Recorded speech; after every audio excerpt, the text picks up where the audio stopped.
ఒక విషయం చెప్తా ఉన్నా, మాదే ఉయ్యాలనా ఈయన దాని తాడికి ఆయన దాన్ని తీడు కురికేయడానికి? మేము క్లియర్గా చెప్తా ఉన్నాం, మేము ఎవరిని మా భుజాల మీద ఎక్కించి తింపుకోవడానికి సిద్ధంగా లేము. మేము మా ప్రజలమైనటువంటి బీసీల మాకు మేమే మొట్టమొదటిసారిగా తెలంగాణ రాష్ట్రంలో తెలంగాణ మలిదశ బీసీ ఉద్యమాన్ని ప్రారంభించినము. కలిసి వచ్చేటువంటి ప్రతి బీసీని కలుపుకొని పోతాం. ఇవాళ పొద్దున కొంతమంది బ్రాహ్మణ సోదరులు మా దగ్గరకు వచ్చారు, అన్న మాకు అన్యాయం జరుగుతుంది మీరు తప్పకుండా మాట్లాడతాం వాళ్ళ గురించి. కొంతమంది వైశ్య సోదరులు వచ్చారు, అన్న మీతో పనిచేయడానికి సిద్ధంగా ఉన్నాం, మేము మాకు అన్యాయం జరిగిందన్నారు. ఖచ్చితంగా వాళ్ళని కలుపుకొని ముందుకు పోతాం, వాళ్ళ కష్టాలను కూడా మా భుజాల మీద వేసుకుంటాం. 70 ఏళ్ల సంది మీరు మోసిరు కదా, ఇక దించూరి మమ్మల్ని. కాన్ఫిడెంట్ దేనికి బాయ్ సాబ్? క్లారిటీ ఉంది కదా, ఓట్లు మాయ అయినప్పుడు. ఓట్లన్నీ మాయే కదా, ఓట్లన్నీ మాయ అయిన తర్వాత ఇంకో మా సీఎం కాకపోతే ఎవరైతారు?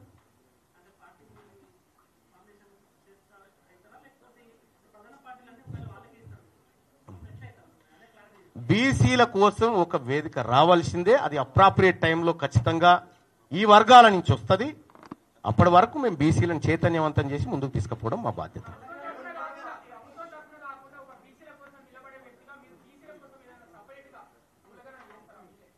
మేము ఆల్రెడీ ఒక 6-7 గ్రామాలలో శాంపిల్ సర్వే చేస్తూ ఉన్నాం.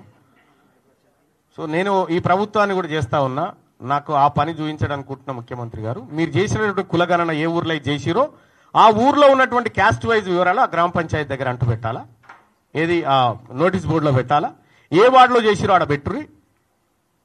ఇప్పుడు తెలంగాణ రాష్ట్ర అసెంబ్లీ ముంగట కులగణన పూర్తి వివరాలు క్యాస్ట్లతో సహా గ్రామాలు వార్డుల వారీగా సభ ముందు పెడితే మా సర్వే పెద్దగా ఎక్కర ఉండదు. అది పెట్టిన తర్వాత అసలు వ్యవహారం స్టార్ట్ అవుతుంది.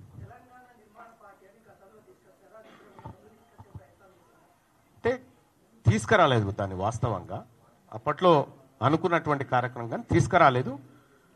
నిజంగా ఆ అవసరాలు ఉంటాయా తెలంగాణ బీసీ ఉద్యమానికి అనేది భవిష్యత్తులో ఆలోచించి చెప్తాం.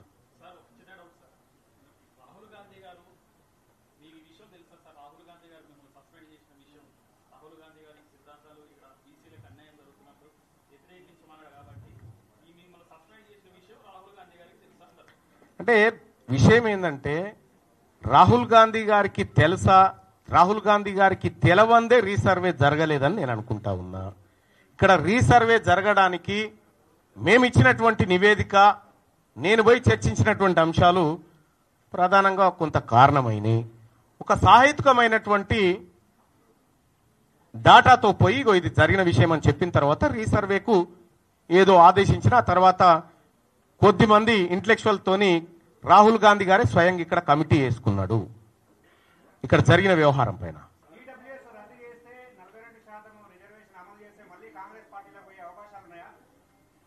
కాంగ్రెస్ పార్టీ నా ఇంటికాడికి వచ్చినప్పుడు ఆలోచిస్తుంది.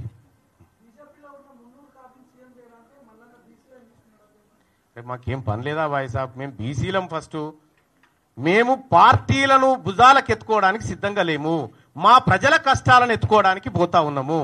మా ప్రజలను వాళ్ళకున్నటువంటి ఏవైతే హక్కులునే వాటిని కాపాడడానికి పోతా ఉన్నాము.